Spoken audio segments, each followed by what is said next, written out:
So it's great to be in Barcelona. I'm here with Adrian, who lives in the area. Adrian, which part of Barcelona are we in? So we are here in the city center of Barcelona. We are located between the neighborhoods of Poble Sec on the side of Montjuic and Raval and the city center here on this side. And this neighborhood is called Sant Antoni. You can see actually here one of the main landmark of Sant Antoni, which is the market of Sant Antoni.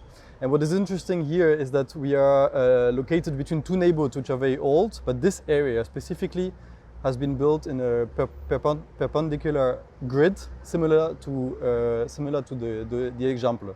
So this means that you will find a lot of you will find a structure, an urban structure, which follows blocks, okay, which are built along this perpendicular grid, and with roads which are wider than those you can find in Poble Sec and in the city center. Yeah. It seems like a very historic area. It is a historic area. You can see it also from the landmark. But again, what is interesting is that it has been designed in the 19th century in a different way than the two other neighborhoods. And this is also where they implemented the famous super block, which we will see later on. All right. I also notice there's a lot of people walking in the area. Do you notice this as well? Yes, and it's actually very amazing to see how people use the public space here and really use it actually as an extension of their own flat to spend time outside. And this is because the whole area has been designed for pedestrians, for people, for cyclists, for users of more active mobility modes. And we will see this later on when crossing and walking through the neighborhood.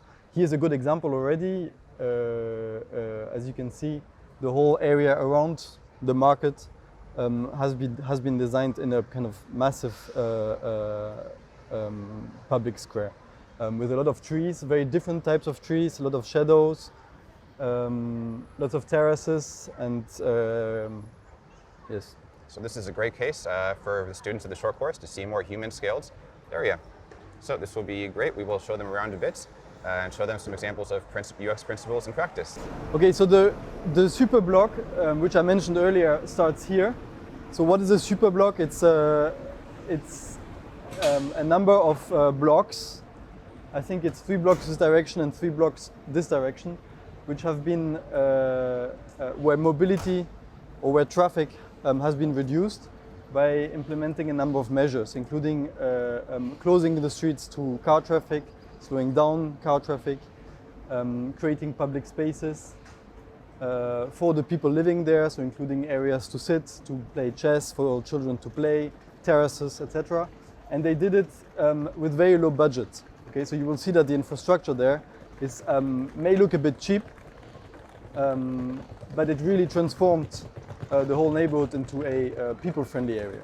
So this area here is a typical corner which you will find in all the neighborhoods of the example, okay, which is covering maybe half or more even of the city of Barcelona. And here specifically, and these corners are usually cut, as you can see, and cars can usually, in other areas, can actually drive along this cut corner, right? And this makes it very difficult for the pedestrians actually to cross this street because they have to do a detour to continue their road.